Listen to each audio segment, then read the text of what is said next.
സുഹൃത്തുക്കളെ, കേരളത്തിലെ തൃശ്ശൂർ പൂരം എന്ന് പറഞ്ഞു കഴിഞ്ഞാൽ സാംസ്കാരിക തലസ്ഥാനമായ തൃശ്ശൂരിലെ ആ പൂരമാണ് കേരളത്തിലെ ഏറ്റവും വലിയ ആൾക്കൂട്ടം വരുന്ന ഏറ്റവും വലിയ പ്രോഗ്രാമായിട്ട്, ഏറ്റവും വലിയ വൈകാരികമായിട്ടുള്ള പ്രോഗ്രാമായിട്ട് നടത്തപ്പെടുന്നത്.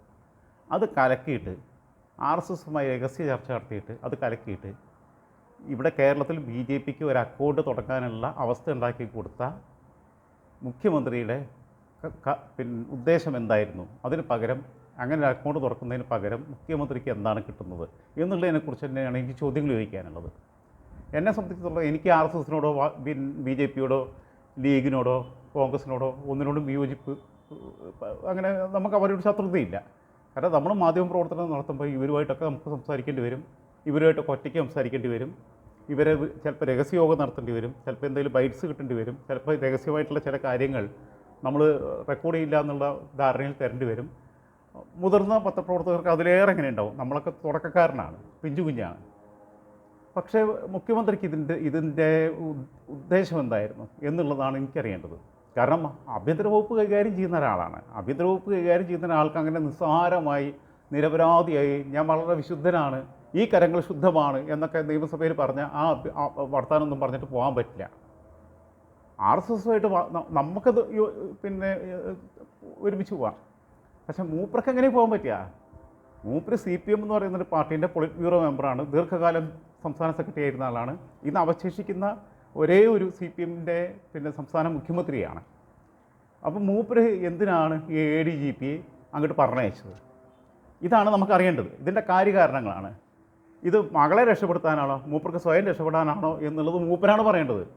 അതിൻ്റെ കാര്യം അത്രയേ ഉള്ളൂ. അങ്ങനെ പറഞ്ഞയച്ച എന്ന് പറയുമ്പോൾ പ്രത്യേകിച്ചും പ്രൊഫസർ MN വിജയൻ മാഷ് പറഞ്ഞിട്ടുള്ള കാര്യമുണ്ട്. ഈ പിണറായി വിജയൻ്റെ അധ്യാപകനായിരുന്നു എൻ്റെ അറിവ്. കാരണം കേരളത്തിലെ കമ്മ്യൂണിസ്റ്റ് സൈദ്ധാന്തികരിൽ EMS, P Govindapillai, professor MN Vijayan, ഇവരൊക്കെയാണ് ഏറ്റവും പ്രധാനപ്പെട്ട ഒരാൾ. പ്രൊഫസർ MN വിജയനെയൊക്കെ നിഷ്കരണം ശരിയാക്കി കളഞ്ഞ ഒരാളാണ് പിണറായി വിജയൻ. അതറിയോ നിങ്ങൾക്ക്?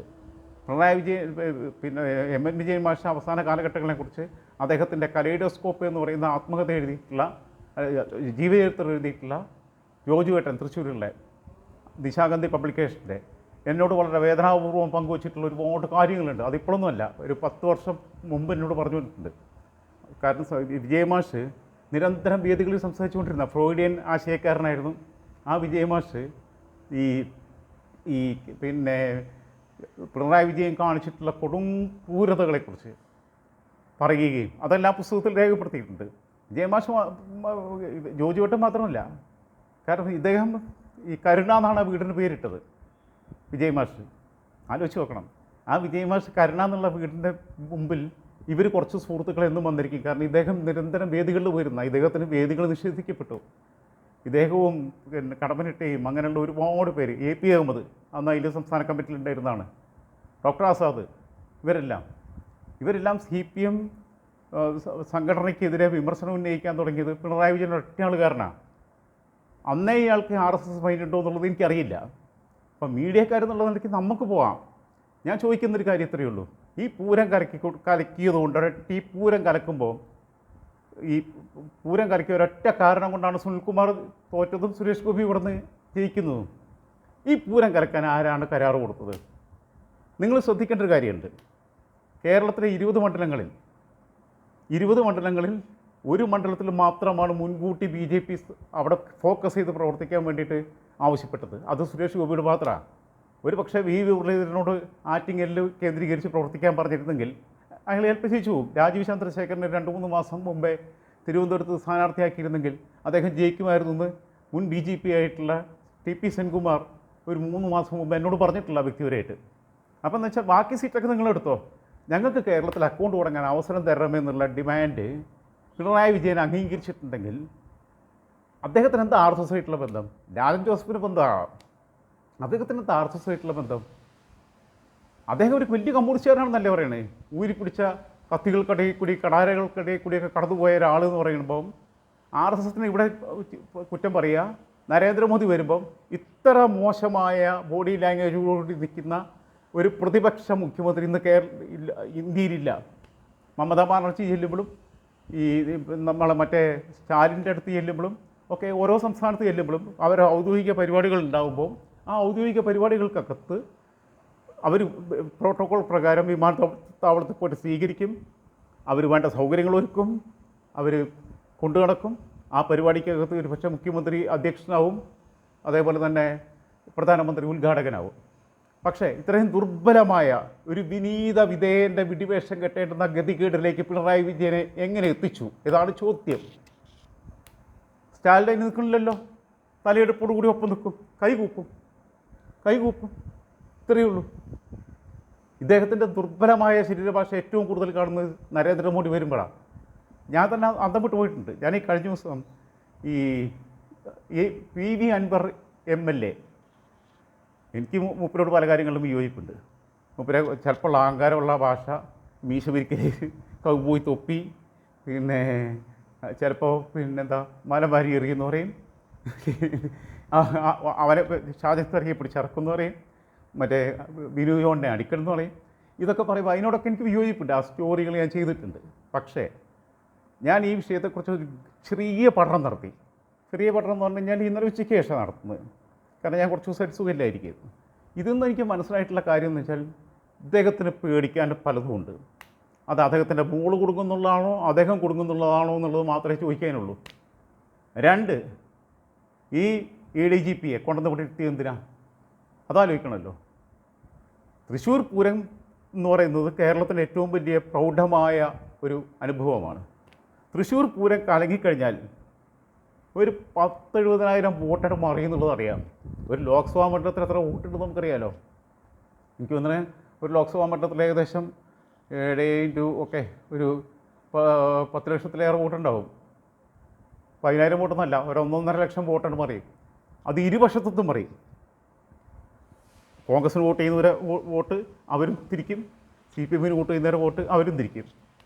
കഴിഞ്ഞ മന്ത്രിസഭയിലെ 2016 മന്ത്രിസഭയിലെ ഏറ്റവും മികച്ച മന്ത്രിമാരെ എടുത്തു കഴിഞ്ഞാൽ അത് മുഖ്യമന്ത്രി പോലുമല്ല. അതായത് മുഖ്യമന്ത്രി പോട്ടെ, ആഭ്യന്തര വകുപ്പ് കൈകാര്യം ചെയ്യുന്ന മന്ത്രി എന്നുള്ളത് എനിക്ക് അദ്ദേഹം പോലുമല്ല. ഒന്ന് ആരോഗ്യമന്ത്രി ശ്രീമതി ടീച്ചർ, ഒന്ന് വിദ്യാഭ്യാസ മന്ത്രി നമ്മളെ മാഷ് രവി മാഷ്, പ്രൊഫസർ രവീന്ദ്രനാഥ്, ഒന്ന് പിന്നെ സുനിൽകുമാർ. ഇങ്ങനെ 3-4 പിന്നെ ഇദ്ദേഹവും നമ്മുടെ സുധാകരൻ സഖാവ്, ഇങ്ങനെ 3-4 മന്ത്രിമാരാണ് ആ മന്ത്രിസഭയുടെ ഐക്കോണിക് ഫിഗറായിട്ട് നിന്നിരുന്നത്. ആ മന്ത്രിസഭയിലുണ്ടായിരുന്ന സുനിൽകുമാർ തൃശ്ശൂരിൽ ഏറ്റവും ജനകീയനായിട്ടുള്ള ആളാണ്. സുനിൽകുമാർ നിൽക്കുമ്പം സുനിൽകുമാറിനെ പേടിച്ചിട്ടാണ് പ്രതാപൻ പോലും മാറാൻ നിൽക്കുന്നത്. പ്രതാപൻ ആദ്യമേ മാറുകയാണെന്ന് പ്രഖ്യാപിച്ചതാണ്. സുനിൽകുമാർ സ്ഥാനാർത്ഥിയാവും എന്നുള്ള മുൻധാരണ വന്നപ്പം ആ സുനിൽകുമാർ അവിടെ നിന്നാൽ സുനിൽകുമാർ ജയിക്കുമായിരുന്നു. അവിടെ ഇപ്പോൾ സുരേഷ് ഗോപി എന്ത് കാണിച്ചിട്ട് കാര്യമൊന്നും ഉണ്ടാകുമായിരുന്നില്ല. കാരണം ഹൈലി പൊളിറ്റിക്കലാണ് സുനിൽകുമാർ. ആ 3 സ്ഥാനാർത്ഥികളിൽ മറ്റേ ആളും മുരളീധരൻ മോശമൊന്നുമല്ല. പക്ഷേ മുരളീധരൻ എന്ന് വെച്ചാൽ അധികാരമോഹി എന്നുള്ളൊരു പേരുണ്ടായിരുന്നു. പക്ഷേ അങ്ങനെ ഒരു പക്ഷേ തെറ്റിദ്ധാരണയാവാം. പക്ഷേ എന്തായിരുന്നാലും ആ സമയത്ത് തന്നെ പത്മജൻ പാർട്ടി മാറി. ഈ വിഷയത്തിനകത്ത് ഏറ്റവും വലിയ വിജയിക്കാൻ സാധ്യത ഉണ്ടായിരുന്ന ആൾ സുനിൽകുമാറാണ്. പക്ഷേ ആ വോട്ടിംഗ് പാറ്റേണിനെ മുഴുവൻ തകർത്തത് ആഭ്യന്തര വകുപ്പാണ്. എന്താ സംശയം? എന്തുകൊണ്ടാണ് അത് സമ്മതിക്കാത്തത്? ഒരു പ്രാദേശിക പോലീസ് സ്റ്റേഷനിൽ പ്രശ്നം ഉണ്ടായിക്കഴിഞ്ഞാൽ, ആ പ്രദേശത്ത് ഒരു വിഷയം ഉണ്ടാകുന്ന അല്ലെങ്കിൽ കാര്യപ്പെട്ട സമരം നടക്കുന്നു എന്ന് പറഞ്ഞു കഴിഞ്ഞാൽ, ഈ പണ്ടത്തെ കാലത്ത് ഇപ്പോൾ SSO എന്ന് പറഞ്ഞു കഴിഞ്ഞാൽ CI ആണ്. പണ്ട് SI ആണ്. SIക്ക് മേലെ CI ഉണ്ട് 2-3 സ്റ്റേഷൻ്റെ. ഈ CIക്ക് മേലെയുള്ള DYSPയും ഒരു പക്ഷേ SPയും വരെ ആ സ്ഥലത്തെത്തും. ഇത് നടക്കുന്നത് എന്താ? ഈ പൂരം എന്ന് പറഞ്ഞ സാധനം ചെറിയ സാധനമല്ലല്ലോ കേരളത്തിൽ. ഇപ്പോൾ ഒരു പള്ളിപ്പെരുന്നാൾ നടത്തുന്ന പോലെയോ അമ്പലത്തിലെ ഉത്സവം നടത്തുന്ന പോലെയോ അല്ലെങ്കിൽ ഒരു വയലെടുത്താന്ന് പറഞ്ഞു കഴിഞ്ഞാൽ, ഇപ്പോൾ എൻ്റെ നാട്ടിൽ വയലെടുത്താന്ന് പറഞ്ഞു കഴിഞ്ഞാൽ ഞാൻ മലബാറുകാരനാണ്. വയലെടുത്താന്ന് പറഞ്ഞു കഴിഞ്ഞാൽ മുസ്ലിം മതപ്രഭാഷണം നടത്തുക അല്ലെങ്കിൽ അങ്ങനെ പരിപാടി നടത്തുക, ഇതൊന്നും ഉള്ള സ്ഥലത്തുള്ള ഒരു സംഭവമല്ല. ആ സ്ഥലത്ത് കൃത്യമായി അതാത് ജില്ലയുടെ SPമാരും ബാക്കിയുള്ളവരൊക്കെ എത്താറുണ്ട്. ചിലപ്പോൾ DYSPമാർ എത്താറുണ്ട്. SP റൗണ്ട് അടിക്കാറുണ്ട്. അതാത് സമയത്തുള്ള അപ്ഡേറ്റ്സ് തരാൻ പറയാറുണ്ട്. ബന്ധപ്പെട്ട SHO ഒരു പക്ഷേ DYSPക്ക് വിവരം കൊടുക്കണം. ആ സമയത്ത് DYSP അവിടെ ഉണ്ടെന്നുണ്ടെങ്കിൽ DYSP പിന്നെ എന്തെങ്കിലും ചെറിയൊരു അനക്കമുണ്ടെന്നുണ്ടെങ്കിൽ ആ സമയത്ത് ഈ റിപ്പോർട്ടിംഗ് കൃത്യമായിട്ട് നടക്കണം. ഈ റിപ്പോർട്ടിംഗ് എന്ന് പറഞ്ഞ സംഭവം എന്താണെന്നുള്ളത് എല്ലാവർക്കും അറിയുമെന്ന് എനിക്കറിയില്ല. പിണറായി വിജയനെ അറിയുമെന്ന് എനിക്കറിയില്ല റിപ്പോർട്ടിംഗ് എന്ന് പറഞ്ഞ സംഭവം. പിണറായി വിജയൻ്റെ വിചാരം റിപ്പോർട്ടിംഗ് എന്ന് പറഞ്ഞു കഴിഞ്ഞാൽ സംസ്ഥാന സമ്മേളനത്തിൽ റിപ്പോർട്ട് അവതരിപ്പിച്ചു. ആദ്യം ഒരു അനുശോചന പ്രമേയം, പിന്നെ ഒരു രക്തസാക്ഷി പ്രമേയം, പിന്നെ അത് കഴിഞ്ഞിട്ടൊരു റിപ്പോർട്ട്, ഒരു മറ്റേ പൊളിറ്റിക്കൽ റിപ്പോർട്ട്, പിന്നെ മറ്റേ രാഷ്ട്രീയ റിപ്പോർട്ട്. ഈ ഒരു സംഘടനാ സംവിധാനത്തിലൂടെ കടന്നു വന്നതാണ്. പക്ഷേ മൂപ്പര് ഇതിനകത്ത് ചെയ്തിട്ടുള്ള കാര്യം ഇവിടെ പ്രോട്ടോക്കോൾ പ്രകാരം എന്താ വെച്ചാൽ കലക്ടറും അവിടെ മന്ത്രി രാജനുണ്ടായിരുന്നു. ഈ പറഞ്ഞ തോറ്റ സ്ഥാനാർത്ഥി സുനിൽകുമാർ ചില്ലറക്കാരനല്ല, മുൻ മന്ത്രിയാണ്. മുരളീധരനും മുൻ മന്ത്രിയാണ്, സുനിൽകുമാറും മുൻ മന്ത്രിയാണ്. അവിടെ എന്തുകൊണ്ട് മുൻകൂട്ടി 5 വർഷം മുമ്പ് കേരളത്തിലെ 20 മണ്ഡലങ്ങളിൽ 1 മണ്ഡലങ്ങളിൽ മാത്രം നരേന്ദ്രമോദിയും അമിത്ഷായും ഒരു സ്ഥാനാർത്ഥിയെ പ്രഖ്യാപിക്കുന്നു? അതിൻ്റെ പിന്നിൽ എങ്ങനെയാണ് പിണറായി വിജയനുമായിട്ടുള്ള ഡീലുണ്ടായത്? അതാണ് നിങ്ങൾ ചിന്തിക്കേണ്ടത്. അതിനകത്ത് RSSൻ്റെ റോൾ എന്താണ്? അതിലേക്കാണ് നമ്മൾ പോകുന്നത്. അതുമല്ല, ഒരു പൂരം ജീവിതത്തിൽ ആദ്യമായിട്ട് കൈകാര്യം ചെയ്യുകയാണ് ഈ DYSP, അല്ലെ ക്ഷമിക്കണം, ഈ കമ്മീഷണർ ആദ്യമായിട്ട്. അങ്ങനെ കൈകാര്യം ചെയ്യുന്നൊരു കമ്മീഷണർക്ക് ഈ പ്രോട്ടോകോൾ പ്രകാരം തൻ്റെ മേലെ നിൽക്കുന്ന 2 പേരുടെയും വാക്കുകളെ ധിക്കരിക്കാൻ എങ്ങനെ ധൈര്യം വരുന്നു? അതിനർത്ഥം എന്താ അറിയോ? ഇപ്പോൾ നമ്മളെ ഒരു വില്ലേജ് ഓഫീസറുണ്ടെന്ന് കൂട്ടിക്കോ, അല്ലെങ്കിൽ ഒരു തഹസിൽദാരുണ്ടെന്ന് കൂട്ടിക്കോ. വില്ലേജ് ഓഫീസർക്ക് തഹസിൽദാർ പറയുക അത് ചെയ്യേണ്ടതെന്ന് പറഞ്ഞു കഴിഞ്ഞാൽ തഹസിൽദാർക്ക് ഇഞ്ചി പോയി പണി നോക്കി ഞാൻ ചെയ്യുമെന്ന് പറഞ്ഞു കഴിഞ്ഞാൽ അതിൻ്റെ അർത്ഥം എന്താണെന്നറിയോ? ജില്ലാ കളക്ടറെ അല്ലെങ്കിൽ റവന്യൂ മന്ത്രിയുടെ സപ്പോർട്ട് ഉണ്ടെന്നാണ്. ഇതാണ് ഇതിൻ്റെ സാമാന്യ ബോധം എന്ന് പറയണേ. ഇത് നമ്മുടെ മനുഷ്യർ മനസ്സിലാക്കുന്നില്ല. എനിക്ക് പ്രത്യേകിച്ച് ഈ സഖാക്കളോട് സങ്കടം വരുന്നതാ, ഇത് മനസ്സിലാക്കുന്നില്ല. ഈ മുൻപരിചയം എന്ന് പറയുന്ന സാധനം ഈ മറികടക്കണമെന്നുണ്ടെങ്കിൽ, മേലുദ്യോഗസ്ഥൻ്റെ നിർദ്ദേശം മറികടക്കണമെന്നുണ്ടെങ്കിൽ, പ്രോട്ടോകോൾ പ്രകാരം തങ്ങളുടെ മേലെ നിൽക്കുന്ന ആളുടെ നിർദ്ദേശം മറികടക്കണമെന്നുണ്ടെങ്കിൽ അതിനപ്പുറം മേലുള്ള ആൾ നമുക്കുണ്ട് എന്നുള്ളതാണ്. ഇനിയിപ്പോൾ CPMൻ്റെ സംഘടനാ സംവിധാനം തന്നെ വെച്ച് നോക്കുക. ഏരിയ സെക്രട്ടറിയോട് ജില്ലാ സെക്രട്ടറി ഒരു കാര്യം പറയുകയാണ്, അല്ലെങ്കിൽ ജില്ലാ കമ്മിറ്റി കാര്യം പറയുകയാണ്, അത് അങ്ങനെയല്ല ചെയ്യേണ്ടത് ഇങ്ങനെയാണെന്ന് പറയുമ്പോൾ അത് ചെയ്യൂല എന്ന് പറഞ്ഞു കഴിഞ്ഞാൽ അതിനർത്ഥം സ്റ്റേറ്റ് കമ്മിറ്റിയിൽ അയാളെ പ്രൊട്ടക്റ്റ് ചെയ്യാൻ ഒരാളുണ്ട് എന്നുള്ള. അതാണ് ഇവിടുത്തെ ഇതിൻ്റെ കണക്ഷൻ്റെ ഏറ്റവും വലിയ പ്രധാനം. അവിടെയാണ് ഈ ADGPയുടെയും ഈ ആഭ്യന്തരമന്ത്രിയുടെയും, അതായത് ആഭ്യന്തര വകുപ്പ് കൈകാര്യം ചെയ്യുന്ന മുഖ്യമന്ത്രിയുടെയും ഏറ്റവും പ്രധാനപ്പെട്ട റോൾ, പൊളിറ്റിക്കൽ സെക്രട്ടറിയുടെയും. ഇവിടെയാണ് ഈ സാമാന്യ ബോധത്തിലേക്ക് നിങ്ങൾ എത്തേണ്ടത്. ഈ ADGPയുടെ സാന്നിധ്യം ആ സമയത്ത് അവിടെ ഉണ്ടായിരുന്നു, ആ പ്രദേശത്ത്, സമീപ പ്രദേശത്ത്. ഇത്രയും വലിയ സംഭവം നടക്കുമ്പോൾ, കേരളത്തിലെ ഏറ്റവും വലിയ സംഭവം നടക്കുമ്പോൾ, തൃശ്ശൂർ പൂരം എന്ന് പറഞ്ഞു കഴിഞ്ഞാൽ 100 കണക്കിന് ആനകളുള്ളതാണ്. പുറ്റിങ്ങൽ വെടിക്കെട്ടൊക്കെ നമുക്കറിയാം, ഒരുപാട് വെടിക്കെട്ട് അപകടങ്ങളുണ്ടായി, മകരജ്യോതി സംഭവം ഉണ്ടായി.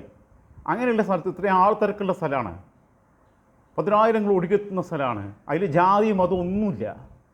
അങ്ങനെയുള്ള സ്ഥലത്ത് ഈ സാധനം വേണ്ട എന്ന് വെക്കുമ്പോൾ എന്തുണ്ടായാലും അത് നോക്കണ്ട എന്ന് കരുതിയിട്ട് എവിടെയെങ്കിലും പോയി ഇരിക്കുന്ന ആളെ എന്തിനാണ് ഈ സ്ഥാനത്തിരുത്തിയത്? ലോ ആൻഡ് ഓർഡർ കൈകാര്യം ചെയ്യുന്ന ADGP ആയിട്ട് എങ്ങനെയാണ് ഇരുത്തിയത്? സാധാരണ ADGPമാരെ ഏത് സംസ്ഥാനത്തും അതായത് സർക്കാർ തീരുമാനിക്കുമ്പോൾ, DGPനെ തീരുമാനിക്കുമ്പോൾ ഇതാ നോക്കുക, എന്ത് അവരുടെ സീനിയോറിറ്റി. പക്ഷേ ADGPമാർക്കിടയിൽ ഈ പിന്നെ അവരെ ചുമതലകൾ വിതരണം ചെയ്യുമ്പോൾ ഏറ്റവും പ്രധാനമായിട്ട് നോക്കുന്നൊരു സാധനം മറ്റേതാണ്, എന്ത്? ഇവരുടെ ഈ ലോയൽറ്റിയാണ് നോക്കുക. പക്ഷേ ഈ പറഞ്ഞ ADGP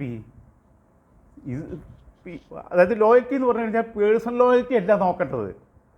അവരെ പ്രസ്ഥാനത്തിനോടുള്ള കൂറ്, അവരെ താല്പര്യങ്ങളോടുള്ള, അവരെ പോളിസിയോടുള്ള കൂറ്, അങ്ങനെയാണ് എല്ലാവരും ആക്കുക. എല്ലാ ആൾക്കാരും അങ്ങനെ ആക്കുക. ചീഫ് സെക്രട്ടറിയിലും DGPയിലും മാത്രമാണ് വല്ലാതെ തൊടാതിരിക്കുക. അത് തന്നെ തൊട്ട ആളാണ് പിണറായി വിജയൻ. അതും കൂടി ആലോചിക്കണം നിങ്ങൾ. അവിടെ തന്നെ തൊട്ട ആളാണ് പിണറായി വിജയൻ. പല സംസ്ഥാന സർക്കാരുകളിൽ ചെയ്യാറില്ല. കാരണം സെൻകുമാറിനെ എടുത്ത് മാറ്റി, സെൻകുമാറിനെ ചുമതല ഏറ്റെടുത്തപ്പോഴേ മാറ്റി. അതിൻ്റെ കഥയിലേക്ക് ഞാൻ വരാം. ഇപ്പം ഈ ഹോം ഡിപ്പാർട്ട്മെൻറ്റിന് ഉടനെ തന്നെ ഇയാൾ ചെയ്ത തെറ്റിനെ എടുത്ത് കളയണ്ടേ? പരമാവധി പണിഷ്മെൻറ്റ് കൊടുക്കണ്ടേ? പിണറായി വിജയൻ ചുമതല ഏറ്റെടുത്തപ്പോൾ ആ പറഞ്ഞ സെൻകുമാറിനെ എടുത്ത് മാറ്റി. സെൻകുമാർ പിന്നെ കേസ് കളിച്ച് തിരിച്ചു വന്നു, ലോക്നാഥ് ബെഹ്റയെ കൊണ്ടുവന്നു. എന്താ ലോക്നാഥ് ബെഹ്റയായിട്ട് പിണറായി വിജയൻ്റെ ബന്ധം? പിന്നെ സെൻകുമാർ രാജിവെച്ച് സെൻകുമാറിൻ്റെ കാലാവധി കഴിയുമ്പോഴാണ് പിന്നീട് ലോക്നാഥ് ബെഹ്റ വരുന്നത്. പിണറായി വിജയൻ്റെ ബന്ധം എന്താ? ലോക്നാഥ് ബെഹ്റയ്ക്ക് ഡൽഹിയിൽ പിടുത്തുണ്ട് ബി ജെ പിയിൽ. നരേന്ദ്രമോദി സർക്കാരിൻ്റെ കാലത്ത് പോലും, ബി ജെ പിയുടെ കാലത്ത് അവിടെ റോയിൽ വർക്ക് ചെയ്ത ആളാണ് അദ്ദേഹം. കേരളത്തിലേക്ക് പിന്നെ തിരിച്ചു വരികയാണ്. അവിടെ നിന്ന് ഡീല് തുടങ്ങുകയാണെന്നുള്ളതാണല്ലേ നമുക്ക് സംശയിക്കേണ്ടത്. അവിടുന്ന് ഡീല് തുടങ്ങുകയാണ്, കച്ചവടം അവിടെ നിന്ന് ആരംഭിക്കുകയാണ്. ഈ കച്ചവടം നടത്തുന്നത് നമ്മളെതിരല്ല, എനിക്ക് പ്രശ്നമൊന്നുമില്ല. കേരളീയ സമൂഹത്തെ ബാധിക്കുന്ന കച്ചവടം അതാലോചിക്കണം. എന്നിട്ട് ഈ DYFIക്കാരൊക്കെ പണ്ട് സമരം നടത്തിയിരുന്നു. ഈ പെൻഷൻ പ്രായം കൂട്ടിക്കഴിഞ്ഞാൽ അപ്പം സമരം. ജോലി നഷ്ടപ്പെടും, ചെറുപ്പക്കാർക്ക് ജോലി കിട്ടൂല, പ്രായമുള്ളവർക്ക് മാത്രമേ ജോലി ഉണ്ടാവുള്ളൂ എന്നുള്ളത്. ഈ റിട്ടയർ ചെയ്ത ലോക്നാഥ് ബെഹ്റയെ പിടിച്ച് KMRLൻ്റെ തലപ്പത്തിരുത്തി. അതുകൂടി ചിന്തിക്കണം നിങ്ങൾ. അവിടെയാണ് ഏറ്റവും പ്രസക്തമായിട്ട് ചോദ്യം വരുന്നത്. മെട്രോൻ്റെ തലപ്പത്തിരുത്തി. ഇവിടെ നമ്മളെ കഴിവുള്ള ചെറുപ്പക്കാരൊന്നുമില്ലേ? ഇവിടെയുള്ള ചെറുപ്പക്കാരൊന്നും ഒന്നിനും കൊള്ളാത്തവരാ? ചെങ്ങായിമാരെ, അധികം പഠിക്കാത്തെന്ന് പറഞ്ഞാൽ അധികം അനുഭവങ്ങളില്ലാത്ത ഞാൻ, നാട്ടുപുറത്ത് ജനിച്ച ഞാൻ, കരിങ്കൽ കോറിയിൽ പണിയെടുത്ത ഞാൻ, ആലോചിക്കുമ്പോൾ സങ്കടം വരിക. ഇതൊക്കെ DYFI എന്ന് പറഞ്ഞ് വെറുതെ ഇംഗ്ലാവ് വിളിച്ച് നടന്ന ഞാൻ, ഗൾഫിൽ പോയിട്ട് നേരെ പിന്നെ ഈ ഡാനിഷ് കമ്പനികളിലും അതേപോലെ തന്നെ ഇവിടെയൊക്കെ ഉയർന്ന പോസ്റ്റുകളിൽ ഇരുന്നിട്ടുണ്ട്. നമ്മളെ നാട്ടിൽ ഞാനൊക്കെ മലയാള സ്കൂളിൽ പഠിച്ചതാണ്. മനോഹരമായി ഏത് ആക്സെൻറ്റിലും ഇംഗ്ലീഷ് സംസാരിക്കാൻ പറ്റുന്നവർ, നമ്മളെക്കാൾ വിഷണറി ആയിട്ടുള്ളവർ. കാരണം ഇപ്പോഴത്തെ ചെറുപ്പക്കാർ അത്രയും കഴിവുള്ളവർ. ക്യാമ്പസ് റിക്രൂട്ട്മെൻറ്റ് നടത്തി നമ്മളെ നാട്ടിൽ നിന്ന് ആൾക്കാർ അമേരിക്കയ്ക്ക്, കാനഡയ്ക്ക്, ഓസ്ട്രേലിയയ്ക്ക്, ബാക്കിയുള്ള രാജ്യങ്ങളിലേക്ക് കുത്തിപ്പറക്കി കൊണ്ടുപോവുക. ടാലൻറ്റഡ് ആയിട്ടുള്ള ആൾക്കാരെ കോടികൾ ഒരു വർഷം ശമ്പളം, അവിടെ 1 ഇയറിനാണ് ശമ്പളം ഓഫർ ചെയ്യുക. അങ്ങനെ കൊണ്ടുപോവുക, ക്യാമ്പസ് റിക്രൂട്ട്മെൻറ്റ് നടത്തിയിട്ട് അതിൽ കീ പോസ്റ്റുകളിൽ ഇരുത്തുക. അങ്ങനെയുള്ള കാലത്താണ് ഈ ചെങ്ങായി ഇവിടെ ഈ ചെറുപ്പക്കാരുടെ അവസരം നിശ്ചയിച്ചുകൊണ്ട് ഇവരെ ഇരുത്തിയത്. DYFIക്കാരെന്തുകൊണ്ടാണ് വിട്ടാത്തതെന്ന് എനിക്കറിയില്ല. സഖാക്കളൊക്കെ ഇപ്പോൾ ചിന്തിക്കണം. DYFIക്കാരൊക്കെ ഇതിൻ്റെ പിന്നിലുള്ള കളി എന്താ? കാരണം ബെഹ്റ ഇവിടെ ഇരുന്നതാണ്. മോദിയായിട്ട് അടുപ്പുണ്ട്, RSSആയിട്ട് അടുപ്പുണ്ട്, BJP ആയിട്ട് അടുപ്പുണ്ട്. റോയിലിരുന്ന ആളെന്ന് പറഞ്ഞു കഴിഞ്ഞാൽ അറിയാലോ നിങ്ങൾക്ക്. അജിത് ഡോവലിൻ്റെയും മറ്റവരെയൊക്കെ നിയന്ത്രണത്തിലിരുന്ന ആളാണ്. അപ്പോൾ എന്താ വെച്ചാൽ ആക്സസ് ഉണ്ട്. അപ്പോൾ പല പ്രൊട്ടക്ഷൻ കിട്ടും. ഈ പ്രൊട്ടക്ഷൻ ആർക്ക് വേണ്ടിയിട്ടാണ്? പാർട്ടിക്ക് വേണ്ടിയിട്ടാണ്. പ്രൊട്ടക്ഷൻ പാർട്ടിക്ക് വേണ്ടിയിട്ടല്ല. ഞാൻ നേരത്തെ പറഞ്ഞല്ലോ, ഈ ADGP ആയിട്ട് ലോ ആൻഡ് ഓർഡർ കൈകാര്യം ചെയ്യുന്ന ADGP ആയിട്ട് കൊണ്ടിരുന്നത് പോലും അവരുടെ പൊളിറ്റിക്കൽ താല്പര്യം കൂടി അതിനകത്ത് ഉണ്ടാവും. അത് തെറ്റാണെന്നുള്ള അഭിപ്രായം എനിക്കുണ്ട്. ഇന്ത്യയിലാകെ നടക്കുന്നത് ശരിയല്ല എന്നുള്ള അഭിപ്രായം എനിക്കുണ്ട്. ഇവിടുത്തെ പോലീസ് അസോസിയേഷൻ്റെ ഈ CPM ഫ്രാക്ഷനോട് പോലും എനിക്ക് യോജിപ്പില്ല. ഇന്ന് ഇന്ത്യയിലാകെ ഈ പൊളിറ്റിക്കൽ ഫ്രാക്ഷൻ ഉള്ളത് ഇവിടെ മാത്രമേ ഉള്ളൂ. പക്ഷേ അവിടെ പോലും വ്യക്തിപരമായ താല്പര്യമാണ് പിണറായി വിജയൻ കാണിച്ചിട്ടുള്ളത്. CPM എന്നുള്ള പാർട്ടിക്ക് എന്ത് താല്പര്യമുള്ളത്? ലോക്നാഥ് ബെഹ്റയോട് എന്ത് ബെനിഫിറ്റാണ് അവർക്ക് കിട്ടിയിട്ടുള്ളത്? ആരാണ് അതിൻ്റെ ബെനിഫിഷ്യറി? Only one family. അത് മനസ്സിലാക്കണം നിങ്ങൾ. പിന്നെ ഇയാളെ മറ്റേ സംഭവം ഉണ്ടായിരുന്നല്ലോ, ഈ അൻവറിനെതിരെയുള്ള പത്രസമ്മേളനം. അൻവറിനെ 4 ചീത്ത വിളിക്കണമെന്ന് എനിക്ക് താല്പര്യമുണ്ട്. ഞാൻ ഇന്നലെ ഒരു പോസ്റ്റ് ഇട്ടിട്ടുണ്ട്. കാരണം ഈ മീശ വിരിക്കുക, കൗബോയ് തൊപ്പിയിടുക, ഇതൊക്കെ കാട്ടിക്കൂട്ടപ്പോൾ എന്ന് വെച്ചാൽ പിന്നെ മൂപ്പര് ഈ മാടമ്പി സ്വഭാവം ഇപ്പോഴും കാണിക്കുന്നുണ്ട്. പക്ഷെ നാട്ടിൽ പണിയെടുക്കുന്നുണ്ട്. ഈ മാടമ്പി സ്വഭാവം എന്ന് പറഞ്ഞാൽ പണ്ടേ നമ്മളെ ഇയാൾക്കുണ്ടായിരുന്നു, നമ്മളെ ബാലകൃഷ്ണപിള്ളയ്ക്കുണ്ടായിരുന്നു. ബാലകൃഷ്ണപിള്ള എന്ന് വെച്ചാൽ അപ്പോൾ ഗുണ്ടായിസം, ഞാൻ പോയിട്ട് ഇടിക്കും, ഞാൻ പോയിട്ട് ജയിലിൽ പോവും എന്നൊക്കെയുള്ള പറ്റുണ്ടായിരുന്നു. അതൊക്കെ പഴയ കാലത്തെ രാഷ്ട്രീയം. ഇന്നത്തെ കാലത്ത് അത് നടക്കില്ല. അതൊക്കെ നോർത്ത് ഇന്ത്യൻ പൊളിറ്റിക്സാണ്. അതിലൂടെ എനിക്ക് അൻവറിനോട് ഭയങ്കരമായിട്ട് എതിർപ്പുള്ള ആളാണ്. അതൊരു ക്രിമിനൽ പൊളിറ്റിക്സിലേക്ക് പോവുക. ഇയാൾ ക്രിമിനലാണോ എന്നൊന്നും എനിക്കറിയില്ല. പിന്നെ ഈ CMൻ്റെ ശരീരഭാഷ എന്ന് പറഞ്ഞു കഴിഞ്ഞാൽ വളരെ അഗ്രസീവായിട്ട്, അല്ലാതെ ജീവിതത്തിൽ ആദ്യമായിട്ടാണ് മൂപ്പര് എന്ത് ചോദ്യം വേണമെങ്കിലും ചോദിച്ചോളൂ. മറ്റേത് 1 മണിക്കൂർ പത്രസമ്മേളനം നടത്തിയിട്ട് പിന്നെ ചോദ്യം ചോദിച്ചാൽ നീ ഏതാ ഞാനിൽ നിന്ന് ഒക്കെ ചോദിക്കുന്ന ആളാണ്. കാരണം പുള്ളി ദുർബലനായി, പ്രതിരോധത്തിലേക്ക് നീങ്ങി. അതാണ് അതിൻ്റെ അർത്ഥം. അവിടെ ഞാൻ പറഞ്ഞത്, എനിക്ക് അൻവറിനോട് കഴിഞ്ഞ ദിവസം തൊട്ടാണ് ഇഷ്ടം തോന്നിയത്. കാരണം ഈ ഏകാധിപതിയായി നിന്ന സ്വേച്ഛാധിപതിയായി നിന്ന സ്വന്തം കുടുംബത്തിൻ്റെ താല്പര്യങ്ങൾ മാത്രം നോക്കിയ ഈ പാർട്ടിയെ വഞ്ചിച്ചുകൊണ്ട് നിന്ന ഈ പാർട്ടിയുടെ പ്രവർത്തകരെ ഞാൻ പറയട്ടെ, ജീവിതത്തിൽ പഞ്ചായത്ത് മെമ്പർ പോലുമില്ലാത്ത കുറേ ആൾക്കാരുണ്ട്. മൂപ്പർക്ക് 2 ടൈം. കഴിഞ്ഞ മിനിസ്റ്ററിൽ ഏറ്റവും മികച്ച പെർഫോമൻസ് ആയിരുന്ന ശൈലജ ടീച്ചർ സിറ്റിംഗ് MLA ആണ്. അവർക്ക് മന്ത്രിസ്ഥാനമില്ല. എന്ത് വൃത്തികെട്ട ഏർപ്പെടാം. ഇതെന്താ വെച്ചാൽ ഈ RSS ആയിട്ടുള്ള ഡീലിംഗ് നടത്തുന്നത് എന്തിനാ ഈ സീറ്റ് കളഞ്ഞത്, എന്തിനാ പൂരം കലക്കിയത്? ഇതന്നെ ചോദ്യം. കാരണം ഇല്ലയെന്നുണ്ടെങ്കിൽ ഒരു കാര്യം ചെയ്യണം, ഈ ADG പിന്നെ എടുത്ത് പുറത്ത് കളയണം. കാരണം റിപ്പോർട്ടിങ് കൊടുക്കുന്നതല്ലേ.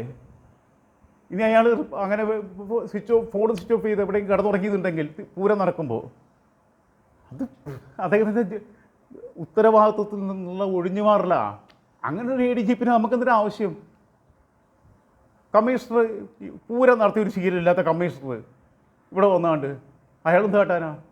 അതുമാത്രമല്ല, എന്നിട്ട് അയാളെ ഉപദേശിക്കാൻ പോകുന്ന അയാളെക്കാൾ പ്രോട്ടോക്കോൾ പ്രകാരം മേലുള്ള കളക്ടർ എടുത്ത് അതോ അനുസരിക്കാതെ നിൽക്കുക. തോറ്റ സുനിൽകുമാർ പറഞ്ഞു ഇതിൻ്റെ പിന്നിൽ ഗൂഢാലോചനയുണ്ട്, മനഃപൂർവ്വം കലക്കുകയാണെന്നുള്ളത്. പിന്നെ ഈ ശശീനെ പിടിച്ചിട്ട് ഈ മുമ്പ് ഇന്നലത്തെ കഴിഞ്ഞ ദിവസത്തെ മുഖ്യമന്ത്രിയുടെ പത്രസമ്മേളനത്തിൽ ഞാൻ കണ്ടത് എനിക്ക് മനസ്സിലായിട്ടുള്ളത്, എൻ്റെ വീഡിയോസ് എപ്പോഴും നിങ്ങളുണ്ടാവും എന്നറിയാലോ. പിണറായിയുടെ പത്രസമ്മേളനത്തിൽ ഞാൻ കണ്ടത് മൂപ്പര് ഇങ്ങനെ വളരെ സ്ട്രോങ് ആയിട്ട് മൂപ്പര് നല്ല പെർഫോമൻസിസ്റ്റാണ്. ഇന്ന് കേരള രാഷ്ട്രീയത്തിനകത്ത് ഏറ്റവും നല്ല പെർഫോമൻസിസ്റ്റ് എന്ന് പറയുന്നത് മൂപ്പരും സതീഷിനും അങ്ങനെയുള്ള ഒരു 3-4 പേരേ ഉള്ളൂ. അങ്ങനെ കാരണം എത്ര മണിക്കൂർ വേണമെങ്കിലും ചോദ്യങ്ങളെ പിന്നെ ഫേസ് ചെയ്യാൻ പറ്റും. എനിക്കും പറ്റും കേട്ടോ. അതിനൊന്നും എനിക്ക് യാതൊരു മടിയില്ല. എനിക്കിപ്പോൾ ശരിക്കും ശാരീരികമായിട്ടുള്ള ചില പ്രശ്നങ്ങളുണ്ട്. 10 ദിവസമായിട്ട് വയ്യാതിരിക്കുകയാണ്. അങ്ങനെയൊക്കെയുള്ള ചില കുഴപ്പങ്ങളുണ്ട്. എപ്പോഴാണ് തട്ടിപ്പോകുമെന്ന് അറിയില്ല. തട്ടിപ്പോണതിന് മുമ്പ് ഇതൊക്കെ പറഞ്ഞിട്ട് പോകണമെന്ന് എഴുതിയില്ല. ഇല്ലെങ്കിൽ നിങ്ങളൊക്കെ വിഡ്ഢികളായിട്ട് ഇവിടെ ജീവിക്കേണ്ടി വരും. നമ്മൾ അടുത്ത തലമുറ തകർന്നു കളയും. നമ്മളൊക്കെ സ്നേഹിച്ച കൃഷ്ണപിള്ളയും EMSഉം AKG ഒക്കെ ഉണ്ടാക്കിയ പ്രസ്ഥാനത്തിനെ തകർത്ത് കളയും. ആ പ്രസ്ഥാനം ഇല്ലാണ്ടാവും. ഇവിടെയും കൂടി ഇല്ലാണ്ടായാൽ പിന്നെ എവിടെയുള്ളേ? അതാലോചിച്ച് നോക്ക്. RSSനെ വളർത്തുന്നുണ്ടെങ്കിൽ RSS പോയിട്ട് വളർത്തട്ടേന്നേ. RSSകാർ മോശമാണെന്നോ ലീഗുകാർ മോശമാണെന്നോ ഒന്നും ഞാൻ പറയുന്നില്ല. അത് പോയിട്ട് വളർത്തട്ടെ. അതിലോട്ട് പോയി ചേരി ഞാൻ RSS ആണെന്ന് പറ. ഇത് RSS ഒന്നുമല്ല പുള്ളി കമ്മ്യൂണിസ്റ്റൊക്കെ തന്നെയാണ്. കമ്മ്യൂണിസ്റ്റ് എന്ന് പറഞ്ഞാൽ കമ്മ്യൂണിസ്റ്റ് ബോധമൊന്നുമില്ല. പിന്നെ എങ്ങനെയൊക്കെ പരിപാടി നടത്തുമോ അതൊക്കെ നടത്താൻ പറ്റുന്നുള്ളത് എനിക്ക് മനസ്സിലായി. ഈ ഡീലിംഗ് തന്നെയല്ല മനസ്സിലാവണത്. അല്ലെങ്കിൽ പുള്ളി പറയട്ടെ, മറുപടി പറയട്ടെ. എന്തിനാണ് ഈ ശശിയെ ഒക്കെ കൊടുത്തിട്ടുള്ളത്? ശശിനെയും ADGPനെ കൊടുത്തിട്ടുള്ളത്? വളരെ ഇന്നൊരു മുതിർന്ന മാധ്യമപ്രവർത്തകൻ എന്നോട് പറഞ്ഞത് ഈ കാര്യത്തെക്കുറിച്ച് സംസാരിച്ചപ്പോൾ, കാരണം ഇപ്പോൾ ഈ ഫോൺ ട്രാപ്പ് ചെയ്യുന്നുള്ള പേടികൊണ്ട് നമ്മൾ പലരും ഇത്തരം കാര്യങ്ങളൊക്കെ, കാരണം ഈ CPMൻ്റെ നേതാക്കന്മാരെന്നെ എല്ലാവരും പറഞ്ഞിട്ടുണ്ട്, വാട്സപ്പിലേ സംസാരിക്കാവൂ, പിന്നെ അല്ലെങ്കിൽ വേറെ ഫോണ് വേറെ നമ്പർ എടുക്കുക, സ്വന്തം പേരിലല്ലാതെ അങ്ങനെ സംസാരിക്കാവൂ, എന്തും ചെയ്യാൻ മടിക്കില്ല എന്നുള്ളത്. പാർട്ടിക്കാർ പേടിച്ചിരിക്കുക. CPMൻ്റെ MLAമാർ പേടിച്ചിട്ടുണ്ട്. CPMൻ്റെ ജില്ലാ നേതാക്കന്മാർ പാർട്ടി സമ്മേളനം എടുക്കുക, പുള്ളിക്കെതിരെ നീക്കുണ്ടാവുക എന്നുള്ള. പുള്ളിയുടെ കയ്യിലാണ് പോലീസ് ഇരിക്കുന്നത്. പുള്ളി പോലീസിനെ എന്തിനാണ് കയ്യിൽ വെക്കുന്നത്? എടോ, ഈ പിന്നെ ADGPയും ബാക്കിയുള്ളവരെയും കൊണ്ട് പണിയെടുപ്പിക്കാൻ പറ്റില്ല എന്നുണ്ടെങ്കിൽ, കമ്മീഷനെ കൊണ്ട് പണിയെടുപ്പിക്കാൻ പറ്റില്ല എന്നുണ്ടെങ്കിൽ ഒന്നിനും കൊള്ളില്ല എന്നല്ലേ ഇതിൻ്റെ അർത്ഥം. നമ്മളെ വീട്ടിൽ പിന്നെ അല്ലെങ്കിൽ നമ്മളൊരു ഓഫീസിൽ ജോലി ചെയ്യുകയാണെങ്കിൽ, ഒരു വില്ലേജ് ഓഫീസറാണെങ്കിൽ വില്ലേജ് അസിസ്റ്റൻറ്റ് സർവേയറൊക്കെ ഉണ്ടാവും. അപ്പോൾ അവരൊരു പണിയെടുക്കാതെ ഇങ്ങനെ ഇരിക്കുക എന്നുണ്ടെങ്കിൽ പിന്നെ ഈ വില്ലേജ് ഓഫീസിനെ എന്തിനാ കൊള്ളുക? അത് അയാളെ കുഴപ്പമാണ്. അത് മനസ്സിലാക്കണ്ടേ? അതിനുള്ള തിരിച്ചറിവ് ഉണ്ടാവണ്ടേ മൂപ്പർക്ക്? എന്നിട്ട് ഇതേപോലെ തന്നെയാണ് പറഞ്ഞത്. ഇപ്പോൾ ഈ ശശിനെയും ADGPനെയും കൊണ്ടുവന്നെന്ന് വെച്ചാൽ കാര്യങ്ങൾ വെടിപ്പായിട്ട് ചെയ്യും. എന്ത് വെടിപ്പായിട്ട്? മാതൃകാപരമായ പ്രവർത്തനം. എന്ത് മാതൃകാപരമായ പ്രവർത്തനം? മൂപ്പർക്ക് സൗകര്യമുള്ള മാതൃകാപരമായ പ്രവർത്തനം ഇവരിലൂടെ ഓപ്പറേറ്റ് ചെയ്യാം. അതിന് പറ്റിയ ഏറ്റവും വിശ്വസ്തരായ ആൾക്കാർ. മറ്റേത് പാർട്ടി സഖാക്കളെ പിടിച്ച് MP ജയരാജനെയോ അല്ലെങ്കിൽ പുത്തലത്ത് ദിനേശനെയോ ഒക്കെ പിടിച്ച് പൊളിറ്റിക്കൽ സെക്രട്ടറിയോ ഒക്കെ ആക്കിയിട്ട് മര്യാദയ്ക്ക് പണിയെടുക്കുന്നൊരു പോലീസ് ഉദ്യോഗസ്ഥനെ ആ സ്ഥാനത്തിൽ പിന്നെ സ്റ്റേറ്റിനോട് ലോയൽറ്റി ഇല്ല, ജനങ്ങളോട് ലോയൽറ്റി ഇല്ല, അഴിമതിയില്ലാത്ത, ആത്മാർത്ഥതയില്ല, സത്യസന്ധനായ ഒരു ഉദ്യോഗസ്ഥനെ ആ സ്ഥാനത്ത് നിർത്തിക്കഴിഞ്ഞാൽ മൂപ്പര പരിപാടി നടക്കില്ല. എനിക്കിപ്പോൾ സ്വപ്ന സുരേഷ് പറഞ്ഞ പല കാര്യങ്ങളിൽ പോലും സംശയമുണ്ട് ഇപ്പോൾ. അത് ഒരു ഇത് ഞാൻ പറഞ്ഞല്ലോ നേരത്തെ ഈ കേന്ദ്ര ലിങ്ക് എന്ന് പറയുന്നത് മറ്റേ ആളായിരുന്നു. പിന്നെ പി ശശിക്ക് എന്ന് വെച്ചാൽ ഇത്തരം കാര്യങ്ങൾ മാനേജ് ചെയ്യാൻ വെരി വെൽ എക്സ്പീരിയൻസ് ഹീസ്, വളരെ എക്സ്പീരിയൻസാണ്. അതിനാണല്ലോ സ്റ്റേറ്റ് സമ്മേളന പ്രതീതിയല്ലാതിരുന്ന ശശിയെ മാതൃകാപരമായ ചില പ്രവർത്തനങ്ങൾ ശശി അവിടെ നടത്തിയിട്ടുണ്ട്. കണ്ണൂർ ജില്ലയിൽ 2 പരാതികൾ വന്നിട്ടല്ലേ പാർട്ടിയിൽ നിന്ന് പുറത്താക്കുന്നത്. പാർട്ടിയിൽ നിന്ന് പുറത്താക്കാൻ അന്ന് ഇയാൾക്ക് താല്പര്യം ഉണ്ടായിരുന്നില്ലല്ലോ. പാർട്ടിയിൽ നിന്ന് ബ്രാഞ്ചിക്ക് മാറ്റി പുറത്താക്കുക എന്ത് ചെയ്ത്? അന്ന് ആരാ VS-ൻ്റെ മുൻകൈ എടുത്തിട്ടാണ് ചെയ്തിട്ടുള്ളത്. പിന്നെ ഈ കേന്ദ്രമന്ത്രി സുരേഷ് ഗോപി വന്നപ്പം ഇയാളുടെ ഒരു ഇത് കാണിക്കണം. ADGP സല്യൂട്ടൊക്കെ അടിച്ചു കഴിഞ്ഞിട്ട് പിന്നെ ഇവർ രഹസ്യം പറയുക, കൈമ പിടിക്കുക, എന്തോ ഒരു സ്നേഹം. പ്രോട്ടോകോൾ പ്രകാരം തെറ്റല്ലേ? യൂണിഫോമിലല്ലേ നിൽക്കുന്നത് ഇവർ തമ്മിൽ. ഒപ്പം പഠിച്ചവരാണെങ്കിൽ പോലും അതിനുള്ള ഫോഴ്സിൽ അങ്ങനെ പരിപാടി ഇല്ല. ഒപ്പം പഠിച്ചവരാണെങ്കിൽ പോലും ഒരു മന്ത്രി വന്നു കഴിഞ്ഞാലോ ഒക്കെ അതിൻ്റേതായിട്ടുള്ളൊരു ഓർഡർലി ആയിട്ട് നിൽക്കണം. അതുപോലും തിരിച്ചറിവില്ലേ ഇവർക്ക്? അതിനുള്ള സ്വാതന്ത്ര്യം കിട്ടിയിട്ടില്ലേ? എന്തിനാ രഹസ്യയോഗം ചേർന്നത്? അത് പറ. എന്തിനാ രഹസ്യയോഗം ചേർന്നത്? എന്തിനാ രമണ ശ്രീവാസ്തവയെ കൊണ്ടുവന്നേ? കേരള പോലീസിൽ എനിക്ക് തോന്നുന്നത് ആദ്യമായിട്ട് ഈ പിന്നെ ഇങ്ങനെ പോലീസിൻ്റെ ഉപദേഷ്ടാവിനെ കൊണ്ടുവന്നത് രമണ ശ്രീവാസ്തവയാണെന്ന് തോന്നുന്നത്. പാലക്കാട് സിറാജുന്നീസ എന്ന് പറയുന്ന പെൺകുട്ടിയുടെ മരണം നമുക്കറിയാം, വെടിയേറ്റ് മരിച്ചത്. മാത്രമല്ല മൂപ്പര് ഞാൻ പറഞ്ഞല്ലോ KSFE പിന്നെ എതിരെ റെയ്ഡ് എടുത്തപ്പോൾ മൂപ്പര് വേറെ സ്ഥാപനത്തിന് തലപ്പത്തിരിക്കുക. VS എന്തിനാണ് മുഖ്യമന്ത്രിയായിരിക്കുമ്പോൾ രമണ BJP ആയിരുന്ന ശ്രീവാസ്തവയെ വിളിച്ച് താക്കീത് ചെയ്തത്? പാടി മര്യാദയ്ക്ക് എടുക്കേണ്ട പണി എടുത്തില്ല, അപ്പോഴാണ് താക്കീത് ചെയ്തത്. നിങ്ങൾ ആലോചിച്ച് നോക്കണം. ഇന്നലെ ലോറൻസ് സഖാവ് മരിച്ചു പോയിട്ടുണ്ട്. ജീവിതത്തിൽ ഒരിക്കൽ പോലും മന്ത്രിയായിട്ടില്ല. ഈ പാർട്ടി കെട്ടിപ്പടുത്തതിൽ വലിയ പങ്കുവച്ചതാ. പാലോളി ജീവിച്ചിരിപ്പുണ്ട്. പാലോളി പിന്നെ 2 പ്രാവശ്യം പൊന്നാനി MLA ആയി. പിന്നെ പറഞ്ഞ് ഞാൻ ആവണില്ല എന്ന്. പക്ഷേ ഇയാൾക്ക് അധികാരമോഹമാണ്. ഇല്ലെങ്കിൽ ഒരു ടൈം കഴിയുമ്പോൾ ഞാൻ മാറട്ടെ, ഇനി പുതിയ തലമുറ വരട്ടെ എന്ന് പറയണ്ടേ? എന്താ വേറെ കഴിവുള്ളവരൊന്നും ഇല്ലേ ഈ പാർട്ടിയിൽ? ബാക്കിയുള്ളവർക്കൊന്നും 2 ടൈം ഇല്ല. മൂപ്പർക്കും ശോഭന ജോർജിനും മാത്രം 2 ടൈം. ശോഭന ജോർജിനെ ആദ്യം കാതിപോട്ടിൽ, പിന്നെ ഔഷധിയിൽ, പിന്നെ രണ്ടാമതെ. മൂപ്പർക്ക് 2 ടൈം മുഖ്യമന്ത്രി. എന്തായാലും പിന്നിലുള്ള കാരണമൊന്നും എനിക്കറിയില്ല. പൊക്കി പറഞ്ഞു കഴിഞ്ഞാലൊക്കെ ഗുണവും. G. സുധാകരന് അവരൊക്കെ മാറ്റി നിർത്തിയില്ലേ? ഒക്കെ പറഞ്ഞാണ്ടല്ലോ. രാഷ്ട്രപതി തെരഞ്ഞെടുപ്പിൽ 2022 നടന്ന രാഷ്ട്രപതി തെരഞ്ഞെടുപ്പിൽ 2016 നമുക്ക് 18 നമുക്ക് മനസ്സിലാക്കാം. അന്ന് കാരണം OR രാജഗോപാൽ പിന്നെ MLA ആണ് നേമത്തെ. 2022 നടന്ന രാഷ്ട്രപതി തെരഞ്ഞെടുപ്പിൽ കേരളത്തിൽ ഒറ്റ NDA MLA മാരില്ല. ആ സമയത്ത് ആ തെരഞ്ഞെടുപ്പിൽ എങ്ങനെയാണ് ഒരു MLA-യുടെ വോട്ട് പോയത്? ഞാൻ ആരോപിക്കുകയാണ്. അദ്ദേഹം തെറ്റാണെങ്കിൽ പറയട്ടെ. മുഖ്യമന്ത്രി പിണറായി വിജയൻ്റെതോ അല്ലെങ്കിൽ മരുമകൻ മുഹമ്മദ് റിയാസിൻ്റെതോ ആണോ എന്ന് ഞാൻ സംശയിക്കുന്നുണ്ട്. അല്ലാതെ വേറെ ആർക്കും ഇന്ന് കേരളത്തിൽ പിന്നെ ഈ UDF-ലോ LDF-ലോ RSS-ഓ ആയിട്ട് രഹസ്യബന്ധം ഉണ്ടാകുക എന്നുള്ളത് നമ്മൾ സംശയിക്കില്ലേ? ഈ സാഹചര്യത്തിൽ ഒരു ഡീൽ നടത്തുകയാണ്, ഒരു ടോക്കൺ നടത്തുകയാണ്. കേരളത്തിൽ നിന്നൊരു വോട്ടെങ്കിലും പിടിക്കണം. പാർട്ടിനെ പറ്റിക്കരുത്. അങ്ങനെ ചെയ്തിട്ടുണ്ടെങ്കിൽ തെറ്റാ. ഒരുപാട് പേര് ഒരു പൈസ ഇതൊന്നുണ്ടാക്കാതെ, ഒരു പഞ്ചായത്ത് മെമ്പർ പോലും അല്ലാതെ മരിച്ചുപോയ മനുഷ്യരുണ്ടെന്നേ. ഞാനും ഇതിനകത്ത് പ്രവർത്തിച്ചാ. അതിൻ്റെ സങ്കടം കൊണ്ടാണ് പറയണേ. അതേപോലെ തന്നെ രാഷ്ട്രപതി തെരഞ്ഞെടുപ്പിൽ ഒരു വോട്ട് കിട്ടിയത് ആരുതാ? രഹസ്യ ബാലറ്റിൽ വോട്ട് കിട്ടിയത് കമ്മ്യൂണിസ്റ്റുകാർ കൊടുക്കില്ലല്ലോ. RSSകാരായിട്ട് ചർച്ച ചെയ്യുന്ന ആൾക്കാരെ സംരക്ഷിക്കുകയും പൂരം കലക്കുകയും ഒക്കെ ചെയ്യുന്ന ആൾക്കാരല്ലേ വോട്ട് കൊടുക്കുള്ളൂ. പൂരം കലക്കിയിട്ട് ഒരു സീറ്റ് ഇവിടുന്ന് ഉണ്ടാക്കി കൊടുക്കുകയും ചെയ്യുന്നവരല്ലേ വോട്ട് കൊടുക്കുള്ളൂ. എനിക്കൊരു സങ്കടമൊന്നുമില്ല. ഞാനിപ്പോൾ ഒരു പാർട്ടിയിലും ഇല്ല. എനിക്ക് RSSനോട് വിരോധമില്ല. ഇപ്പോൾ ഒരു പാർട്ടീനോടും വിരോധമില്ല. പിന്നെ ഈ എന്താ പറയുക, നമ്മുടെ എന്തോ ഒരു കാര്യം പറയാൻ വന്നിരുന്നു ഞാൻ പറഞ്ഞല്ലോ, ബോഡി ലാംഗ്വേജ് ഒക്കെ ഞാൻ പറഞ്ഞല്ലോ. ഒരു വിനീത വിധേയനെ പോലെ ഇങ്ങനെ നിൽക്കുകയാണ്. ഇത്തരം ആൾക്കാരെ കമാൻഡിങ് പവർ ബാക്കിയുള്ളവരെ മേത്തിക്കെടുക്കും. എങ്ങനെയെന്നറിയോ? ചില SI-മാരുണ്ട്, പോലീസ് സ്റ്റേഷനിൽ വന്നു കഴിഞ്ഞാൽ പോലീസുകാരെ കിട്ടെടുക്കുക. എന്താടാ നീ എന്താ നേരം വയ്ക്കുക, നീ എന്താ എടുക്കുന്നത് നീ വയ്ക്കും. പക്ഷേ ഇവൻ CI-നെ കണ്ട പൂച്ചേനെ പോലെയാവും. അതായത് ഈ ഭീരുക്കളാണ് ഞെട്ടിക്കാൻ നിൽക്കുക.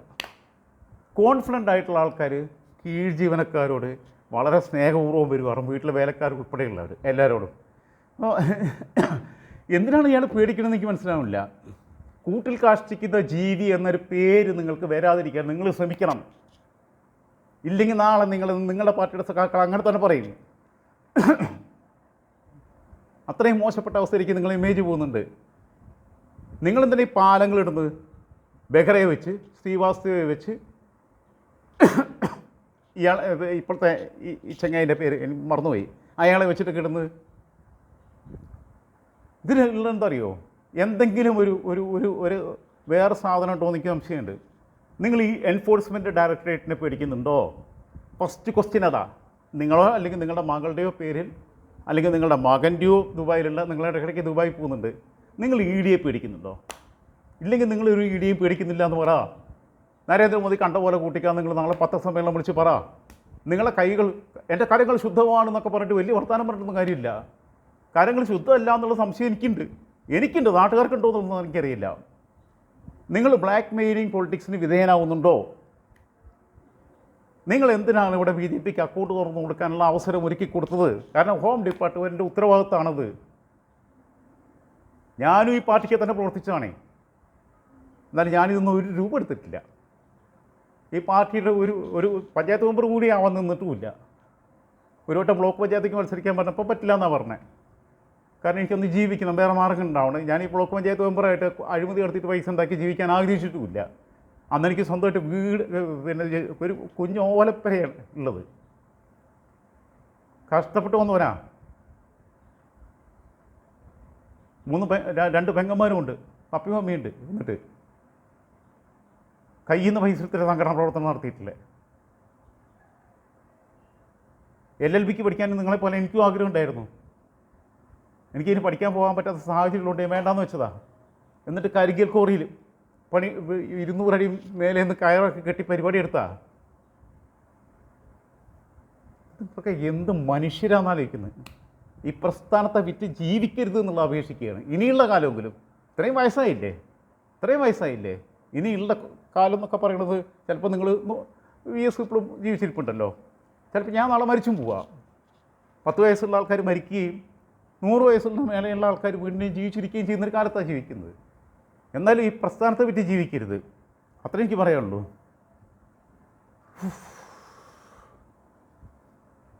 സഹിക്കാൻ പറ്റുന്നില്ല. ഞാൻ പറയണത്, ഈ എന്നെ ചിലപ്പോൾ നിങ്ങൾ ലോക്ക് ചെയ്യായിരിക്കും, എന്തെങ്കിലും കള്ളക്കേസ് കൊടുക്കാനും നിങ്ങളടുത്ത്. നിങ്ങൾ ഇത്രയും വലിയ മനുഷ്യനാണ്, ഇത്രയും വലിയ എല്ലാ അധികാരവും നിങ്ങളുടെ കയ്യിലുണ്ട്. നിങ്ങളെ കൂടെ ഇരിക്കുന്നത് ശശി, നിങ്ങളെ കൂടെ ഇരിക്കുന്നത് പിന്നെ ഇങ്ങേര്, ഇയാൾ DGP, ADGP. നിങ്ങൾക്ക് എന്തെങ്കിലും കേസിൽ കുടുക്കിയിട്ട്, ഒന്നല്ലെങ്കിൽ ഒരു പെണ്ണ് കേസോ, അല്ലെങ്കിൽ വേറെ എന്തെങ്കിലും കേസോ, അല്ലെങ്കിൽ വണ്ടി ഇടിപ്പിച്ച് കൊല്ലുകയെ, അല്ലെങ്കിൽ എന്തെങ്കിലും കേസ് ഉണ്ടാക്കിയെടുക്കാം. അത് ഞാൻ നോക്കുന്നില്ല. I don't care. I am telling you very clearly that Anwar പറഞ്ഞത് ശശിയും ADGP ഹരികുമാറും മാറണം എന്നാണെങ്കിൽ, ഈ പറഞ്ഞ കാര്യങ്ങളെ നിങ്ങൾക്ക് കൃത്യമായിട്ട് നമ്പർ 1 നമ്പറായിട്ട് പിന്നെ അഡ്രസ്സ് ചെയ്യാൻ കഴിഞ്ഞിട്ടില്ല എന്നുണ്ടെങ്കിൽ നിങ്ങൾ രാജിവെക്കണം. You are unable to control this state, even your department. You are failure. നിങ്ങളൊരു പൊങ്ങായിരുന്നു എന്ന് മനസ്സിലായി. സംസ്ഥാന സെക്രട്ടറി ഇവരെല്ലാവരും, ആൾക്കാരും മുഴുവൻ ഇരട്ട സംഘം എന്ന് വിളിക്കുക. എൻ്റെ പ്രിയപ്പെട്ട സഖാവേ, ഇരട്ട സംഘം എന്നൊക്കെ വിളിക്കുമ്പോൾ എന്നെ അങ്ങനെ വിളിക്കല്ലേ എന്ന് പറയണ്ടേ? EMSനെ സഖാവ് എന്നാണ് വിളിച്ചിട്ടുള്ളത്, VSനെ സഖാവ് എന്നാണ് വിളിച്ചിട്ടുള്ളത്, നായനാരെ സഖാവ് എന്നാണ് വിളിച്ചിട്ടുള്ളത്, ചടയം ഗോവിന്ദനെ സഖാവ് എന്നാണ് വിളിച്ചിട്ടുള്ളത്, KN രവീന്ദ്രനാഥനെ സഖാവ് എന്നാണ് വിളിച്ചിട്ടുള്ളത്, കോടിയേരി ബാലകൃഷ്ണനെ സഖാവ് എന്നാണ് വിളിച്ചിട്ടുള്ളത്, സീതാരാമ യെച്ചൂരിയെ സഖാവ് എന്നാണ് വിളിച്ചിട്ടുള്ളത്, ഹരികൃഷ്ണൻ സുർജിത്തിനെ സഖാവ് എന്നാണ് വിളിച്ചിട്ടുള്ളത്. ഇത് കാരണം മുതിർന്ന് വിളിക്കുമ്പോൾ അപ്പോൾ എന്തോ അവിടെ ആൾക്കാർ ഇപ്പോൾ കളിയാക്കി വിളിക്കാൻ തുടങ്ങി കാരണം ഊതം. അല്പത്തരല്ലേ നിങ്ങൾക്ക്? എന്ത് കമ്മ്യൂണിസ്റ്റ് ക്വാളിറ്റി അല്ല, അല്പത്തരല്ലേ? ഒന്നുമില്ലെങ്കിൽ കമ്മ്യൂണിസ്റ്റുകാരൊന്നല്ലാത്ത കോൺഗ്രസ്സുകാരനായിട്ടുള്ള VD സതീഷിന് ഈ പ്രതിപക്ഷ നേതായപ്പോൾ ലീഡർ എന്നൊക്കെ വിളിച്ചപ്പോൾ ഇല്ലില്ല ഒരു ലീഡർ ഉണ്ടായിരുന്നുള്ളൂ, കരുണാകരനാണ്, ഞാൻ ലീഡറല്ല എന്ന് പറഞ്ഞു. നാളെ നമ്മുടെ ഇപ്പോഴത്തെ കർഷക തൊഴിലാളി യൂണിയൻ്റെ ചുമതലയുള്ള സഖാക്കളെയോ അല്ലെങ്കിൽ ആരെങ്കിലും അവരെ പാവപ്പെട്ട ഒരു പടത്താൽ വീണ്ടും വീണ്ടും വിളിക്കുകയാണെന്നുണ്ടെങ്കിൽ അവർ പറയില്ല, വിളിക്കരുതെന്നല്ലേ പറയുക. ഇതുകൊണ്ട് ആസ്വദിച്ചിരിക്കുക. ഇരട്ട ചങ്കൻ സിന്ദാബാദ്, കാരണഭൂതൻ സിന്ദാബാദ്. ഇത് ആൾക്കാർ കളിയാക്കി വിളിച്ചാണെന്ന് എനിക്കറിയില്ല, ഞാൻ കളിയാക്കിയേ പറയണേ. ഓക്കെ, ഇനി ഞാൻ വീണ്ടും പറയുന്നു, TV അൻവറിൻ്റെ അടുത്ത് സ്റ്റേറ്റ്മെൻറ്റിനകത്ത് എനിക്ക് തിരുത്തു വരുത്താനുണ്ട്. ഇത്തരം കാര്യങ്ങളിൽ നിന്ന് അഡ്രസ്സ് ചെയ്യാൻ ഈ മനുഷ്യന് കഴിഞ്ഞിട്ടില്ല എന്നുണ്ടെങ്കിൽ TV അൻവർ പറഞ്ഞതല്ല അതിൻ്റെ ശരിയായ കാര്യം. TV അൻവർ പറഞ്ഞു CM അങ്ങനെയാണ്, CM ഇങ്ങനെയാണ്, CM-ൽ ഞാൻ വിശ്വസിക്കുന്നു, CM-നെ അവർ തെറ്റിദ്ധരിപ്പിക്കുന്നു. അതൊന്നുമല്ല, CM-ൻ്റെ ടൂളായിട്ട് അവർ നിൽക്കുന്നു. ഇത്രയും കാലം പാർട്ടി പ്രവർത്തിച്ച, കുറേ കാലം സംസ്ഥാന സെക്രട്ടറിയായ, 2 വർഷം മന്ത്രിയായ, ഇത് പല വട്ടം MLA ആയ, 1970 ആദ്യം MLA ആവണമെന്ന് തോന്നുന്നു, പിന്നെ 96 തൊട്ട് 98 വരെ മന്ത്രിയായി. 98 ചടയൻ സഖാവ് മരിക്കുമ്പോഴാണ് ഇവർ സംസ്ഥാന സെക്രട്ടറി ആക്കുന്നത്. PS മുൻകൈ എടുത്താക്കിയതാണ്. അങ്ങനെ ഒരാളെ തെറ്റിദ്ധരിപ്പിച്ചതൊക്കെ പറയുന്നത് അൻവറിൻ്റെ ബുദ്ധിയില്ലായ്മയാണ്. അൻവറിനെ പോലും ആൾക്കാർ ബോർഡ് വെക്കുക, സഖാവ് അൻവർ. ഞാനത് കാണുമ്പോൾ എനിക്ക് അത്ഭുതം തോന്നും. അൻവർ സഖാവായിട്ടില്ലല്ലോ. അങ്ങനെയാണെന്നുണ്ടെങ്കിൽ കാൻഡിഡേറ്റ് മെമ്പർഷിപ്പിൽ വന്നിട്ട് പാർട്ടി മെമ്പർ ആവണ്ടേ? അൻവർ ഒരു പൊളിറ്റീഷ്യനാണ്, സെൽഫ് മെയ്ഡാണ്, അത്രയേ ഉള്ളൂ. അത് മനസ്സിലാക്കുക നിങ്ങൾ. അപ്പോൾ അതുകൊണ്ട് അൻവർ തന്നെ തിരുത്തണം. അൻവർ പറയേണ്ടത്, അൻവറിന് ആത്മധൈര്യം ഉണ്ടെങ്കിൽ ഈ കുത്തുമ്പോൾ കൊമ്പിനോട് കുത്തുക എന്നൊക്കെ പറയണ വാക്കിനോടൊന്നും എനിക്ക് യോജിപ്പില്ല. കാരണം ഇന്നത്തെ കാലത്ത് അത് ഈ സ്ത്രീവിരുദ്ധമായ പ്രയോഗമാണ്. ഇന്നത്തെ കാലത്ത് നമ്മളെ പെൺകുട്ടികൾ നമ്മളെക്കാളും മിടുക്കരാണ്. അത് അൻവർ പക്ഷേ ആ നാടൻ ശൈലിയിൽ പറയുന്നതായിരിക്കും. പിന്നെ നാട്ടിലൊരു അങ്ങനെ വളർന്നു വന്ന സാഹചര്യമില്ലേ? അങ്ങനെയില്ല. ഇന്ന് സ്ത്രീകൾ നമ്മളെക്കാളും മിടുക്കരാണ്. നിങ്ങൾ ആലോചിച്ച് നോക്കൂ, CP ആനി രാജ പറയണ പോലെ ആരാ ക്ലിയറായിട്ട് നാഷണൽ ലീഡർഷിപ്പിൽ പറയണേ? നമ്മളെ വൃന്ദാക്കാരായിട്ട് പറയണ പോലെ ആരാ പറയണേ? സുഭാഷ് ശൈലി പറയണ പോലെ ആരാ പറയണേ? പിന്നെ MI ബേബി കുറച്ച് ഇംഗ്ലീഷിലൊക്കെ സംസാരിക്കാൻ കഴിയും. മറ്റേത് നമ്മളിവിടെ ഇരുന്ന് കോർണർ പ്രസംഗമല്ലേ നടത്തണേ? നമ്മൾ നല്ല കേട്ടോ, ഞാൻ അറിയാതെ ഞാൻ എൻ്റെ പഴയ പാർട്ടി ഓർമ്മകളിൽ പോയിട്ട് ഞാൻ പറഞ്ഞത് അൻവർ തിരുത്തണം. എന്താ തിരുത്തേണ്ടതെന്നറിയോ? ഈ ശശിയുടെയും അതേപോലെ ഹരികുമാറിനെ പുറകെ പോകാതെ രാജിവെക്കേണ്ടത് മുഖ്യമന്ത്രിയാണെന്ന് പറയാനുള്ള ആർജവം അൻവർ പോലും കാണിക്കണം എന്നുള്ള അഭിപ്രായം പങ്കുവച്ചുകൊണ്ട് തൽക്കാലം നിർത്തുന്നു. വിപ്ലവാഭിവാദ്യങ്ങൾ സഖാക്കളെ.